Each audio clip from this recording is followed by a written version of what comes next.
everybody, and welcome to another Darkest Dungeon mod overview. My name is ElementFive, and today we are taking a look at a brand new class just released called the Apostate, developed by the Holy Chicken and Auntie, with credit going to Daughter of Rainbows, Anonymous Koala, Sass, Red Die Number 5, Oh Nightmare, Claire de Lune, and all of the beta testers and wonderful folks over at the Moonlit Dungeon Discord. And I want to just thank Holy Chicken on the onset here for reaching out to me directly about this project. I'm grateful to have had the chance to access and integrate the private beta of this class into our current modded only Blood Moon run on Twitch. We've had some really fun experiences so far with the Apostate, and now that I've really gotten good practice with it, it's fair to say that this is something pretty unique. The Apostate basically functions as a high-risk, high-reward utility class which utilizes Auntie's heretic Vestal skin and is themed around necromancy and low health utility. So she's really designed to be a passable vanilla class, which is sort of counter or mirror to the Vestal in many ways. In fact, the first sentence on the mod's Steam page reads, "The narrow-minded fools refuse to accept that the flame is only but half the story," suggesting that she is indeed purposed to be the yin to the Vestal's yang, a sister of battle with similar base stats, cut from the same pious cloth, but down a very different and darker path. And the key to using and really having fun with this class is understanding that dichotomy, that while the Vestal succeeds at direct and AoE healing heroes to bring them back to life, the Apostate succeeds at empowering heroes who reside closer to death's door, often bringing them closer with a lot of her own abilities, and some fun and powerful necromantic abilities thrown into the mix.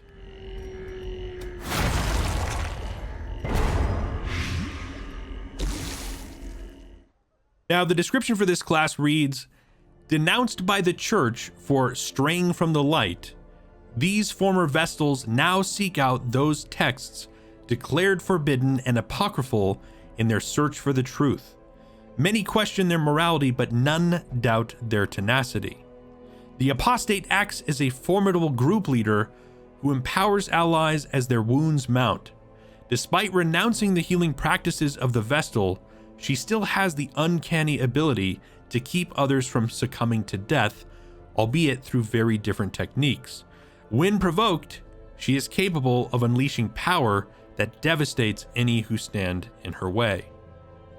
And while the Apostate's comic strip is still in the works, what's outlined so far is the backstory of a woman named Dolores, who really was a former Vestal and pious sister, attending a funeral with other Vestals, during which some of the Vestals found the bishop's secret key that unlocks a forbidden section of the church library.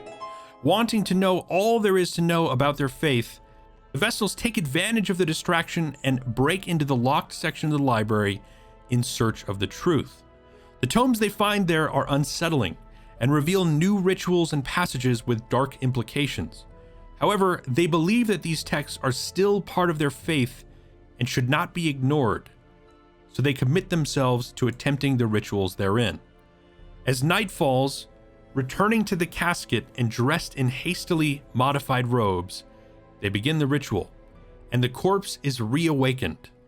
A miracle, they wonder. The bishop, entering the room at just the wrong moment, does not think so and is horrified. He raises the alarm, and an angry mob quickly chases the Apostates out of the town.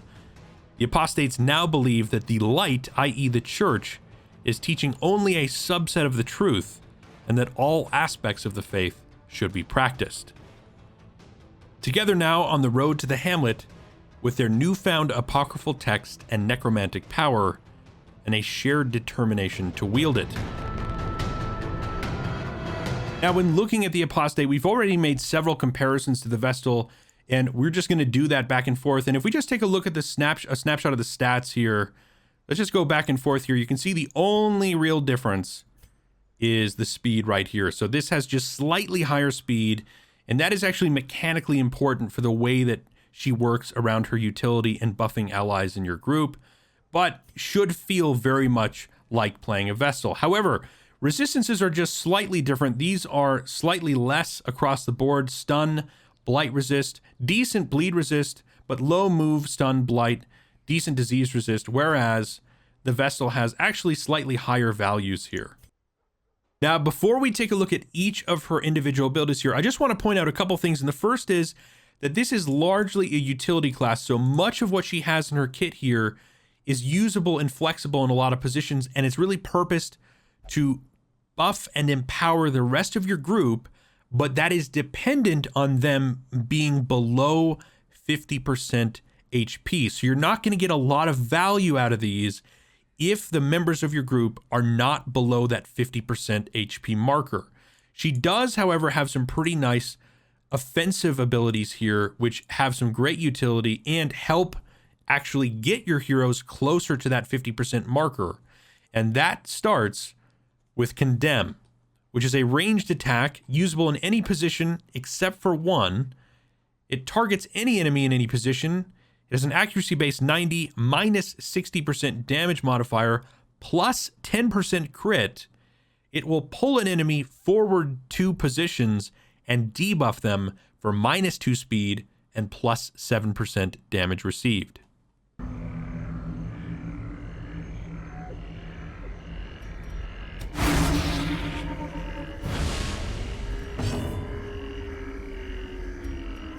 So next then is her group stress heal, which is called Last Rites. This will de-stress all heroes in the party for minus 4 at level 1, but only half of that if the members of your party have hit points above 50%.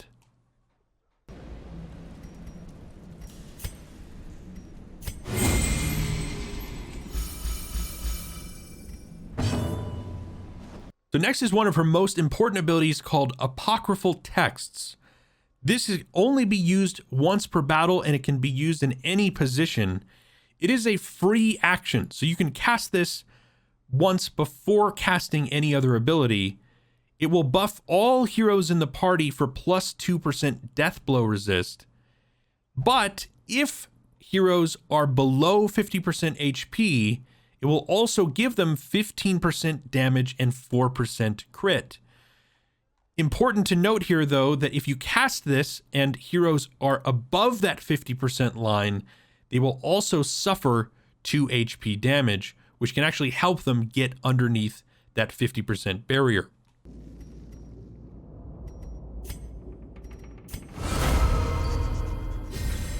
Inspiration and improvement.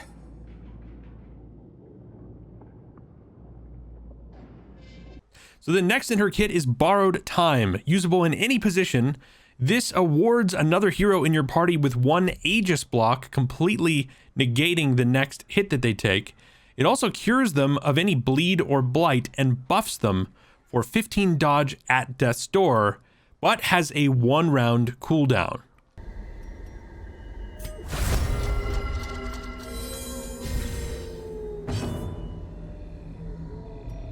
So next is one of her most interesting abilities. This is her kind of frontline aggressive ability.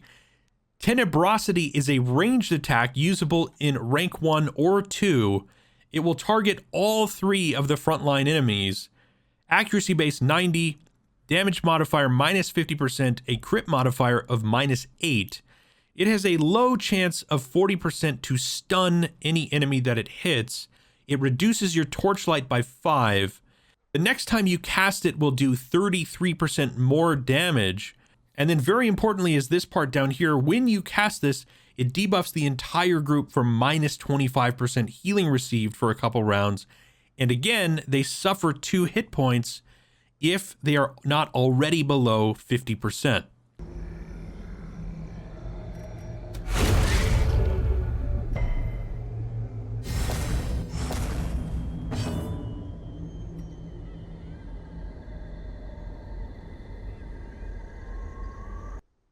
So then that brings us to her most interesting and probably most powerful core mechanic, which is Insight.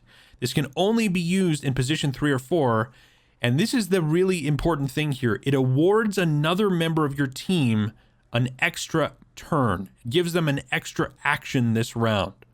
It also gives them 7 accuracy and 4 crit if their hit points are below that 50% marker, but it debuffs them for healing prevented minus healing received and plus damage received, as well as dealing 2 HP to them if they're not already below 50%. So just to recap, this will take away her turn and give somebody else an extra turn, as well as a ton of low health buffs and some pretty significant debuffs.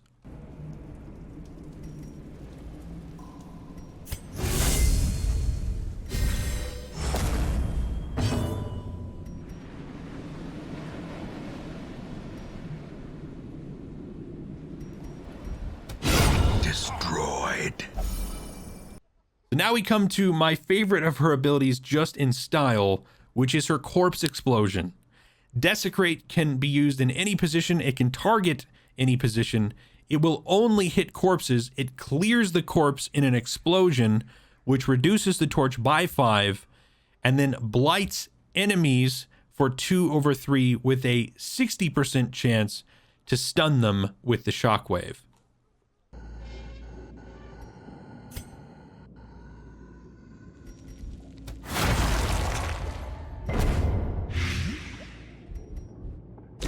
Slowly, gently. This is how a life is taken. So now that we know what each one of her abilities does, let's just talk about general group comps and how to use her in a dungeon. And that actually starts with Condemn. Let's just point out the fact that Condemn is a very practical ability with huge range. You just can't use it in position 1, but it essentially debuffs an enemy and pulls them forward. That is fantastic in dungeons like the Weald or the Ruins, where enemy positioning is far more important and you really care about getting to the back line. Now that we have that out of the way, let's take a look at Tenebrosity. Now, when you think about playing this character in a dungeon, right, you're thinking about the fact that a lot of its utility surrounds people being at low health. So when you first start in a dungeon, that's just not the case. Everybody's happy, they're healthy, they aren't diseased, they don't have high stress. So it's perfect to start the Apostate then in position 2, where she can still use Condemn, Corpse Explosion, Cures, etc., but she can really take advantage of Tenebrosity. So you're starting the dungeon with getting a bunch of AoE damage and potential stuns out on the enemy team, but you're also, very importantly, damaging across all heroes 2 HP every time you use it. So after a couple battles, likely somebody has gotten close to half health, and all you need is 1 DPS, preferably something like a bounty hunter, to be close to half health. And now, before the next combat, you just switch out of everything, move her from position 2 into position 3 and 4, so that you can start to take advantage of the abilities like Apocryphal Texts and Insight. So Apocryphal Texts now buffing the rest of the party as long as they are low health. Also a free action that is a battle long buff. So you can cast this, buff everybody in the group. If they're low health, they get 15% damage, 4% crit, and then go right into Insight, usable in the back line, and give one of those low health DPS an extra action this round, as well as the powerful damage buffs if they're low health. Now, let's just talk about the Corpse Explosion for 1 second. Desecrate is a lot of fun. It is really powerful in dungeons like the Ruins, like the Cove, where, vulnerability to Blight is far more significant. However, it is also an interesting opportunity cost, because this ability sits on your bar and you can only use it if a corpse is available. And many times that is only the most efficient if there are 3 enemies and 1 corpse. And a lot of times you're going to find that an opportunity to use this seems really fun and really valuable, but it's ultimately better to go for borrowed time, or to give somebody Insight in that extra action, or to continue to do damage with Tenebrosity. It's important that we just speak on the power of borrowed time for a second. This is usable in any position, and it's one of the most powerful damage negation spells that you'll see, because not only does it cure somebody of Bleed or Blight, which is huge damage negation, but it also gives somebody an Aegis block, and that is just really purposed to allow her to function with characters close to her at death's door. The ways you're going to get killed are you reach death's door, then you get hit, or you reach death's door and you take a tick from a Bleed or Blight, right? So the fact that this negates all of that allows her then to really play with her mechanics and allow you to feel safer keeping characters at death's door or close in that buff range. Now, after a lot of discussion with Holy Chicken, the cooldown on this was actually just added. And that was because my feeling is that just the ability to spam this is too much. And when we played it on stream, we did just kind of get caught up against a mini boss that was very slow and hitting something very hard in the front line every turn. So we were kind of just spamming this with her high speed and just negating those hits, and that just didn't feel fun. So I'm glad to see that this has a 1-round cooldown, and this really is core to her kit, and I think is kind of mandatory to take along. Now, in terms of her camping utility, she has 4 unique abilities only, and these are really themed around bringing people to that 50% HP and awarding them if they have mortality debuffs. And that starts with Dialogue with the Dead. Time cost 3. This is a prevent nighttime ambush and awards 10% scouting for the next 4 battles, but at the cost of 25 torchlight, and it brings another group member all the way down to death's door and then heals them up 50% HP. So there's this very important piece of text here which is added in the current version, which says death's door may stress the party. And the concept here is that you get a lot with this ability. You get a prevent nighttime ambush, you get 10% scouting chance, and then you get to bring somebody in your party right to that 50% health marker so that she can really benefit from things like Insight and apocryphal text, etc. So you're actually getting a lot of benefit there. So the question is, what is the cost then? And 3 points is pretty cheap for all of what you're getting there, but the idea then is that if you bring somebody to death's door, you may incur a pretty sizable stress hit as well. So this is still seeing some tweaks and balance and kind of being felt out, but the goal here is really to be able to get somebody to death's door, get them a mortality debuff, bring them to that 50%. Now that we have given somebody a death's door buff, we have Will to Live. Time cost 2, 1 companion if mortality debuffs, plus 10 accuracy and 8 crit for 4 battles. So again, you can see the synergy here. We've brought somebody to death's door, we brought them back to 50% health, we get a bunch of other bonuses, and now we are going to buff that character for accuracy and crit. That then brings us to Sustain Flesh, an expensive time cost 5, and that is because the entire party gets 10% max HP for 4 battles, which helps to play around that 50% marker, plus 15% prot if HP below 50%, if mortality debuffs, another 10% prot as long as they are below that 50%, and if religious, plus 7 stress. So not really happy with the Vestal and other religious classes, but again, buffing around that 50% marker. And then finally, Unorthodox Ceremony, time cost 3, all companions, minus 15 stress, with a coin flip chance if religious of 20 stress, if mortality debuffs, minus 20% stress damage received until camp. So my guess is we will see these values change, but I really do like the idea here. I like that she is all about bringing people closer to death, necromantic power and synergy, and then if they do get to death's door and survive, then you can go into a camp and start to buff them and give them some pretty sweet bonuses. Now, in terms of trinketing the Apostate, now it's worth mentioning that she has, basically 2 primary ranged attacks. Nothing else that she does are direct attacks or are melee. So, giving her melee accuracy, obviously not going to do anything. So we're not thinking about Warrior's Cap or anything like that. I think if you're going to play her aggressively most of the time up front, using a lot of tenebrosity, using some background utility, condemn, etc., it's worth actually thinking about giving her just direct damage, just making her more effective at dealing out that AoE damage that just ramps over time. It's also really worth considering giving her the Ancestor's Candle, something that's just going to give her speed. Her speed is already fairly high, and that is, again, mechanically important because she needs to be using apocryphal texts and insight before the rest of your team moves and before the enemy moves. That's really how her mechanics work. So speed is going to be a good go-to for the most part. I think, though, that ultimately it's going to be interesting to think about how you trinket other people in combination with her in your party, right? If you use the Martyr's Seal, 60% damage at death's door, crit at death's door, etc., plus 15% max HP, this seems like you want to pick out a fantastic DPS you know, namely something like a bounty hunter, and then really utilize them being at or close to death's door, that 15% max HP, and then giving them all those buffs and insight and just watching them go to town. So I think it's going to be more interesting actually to think about how you trinket the rest of the group with her, giving them higher HP, higher survivability, dodge, etc. Now she does, however, come with her own trinkets, which have been pretty fun. And actually we looted one of these and tried these live on Twitch the other night, which was pretty excellent. We're talking, of course, about the Foul Bouquet.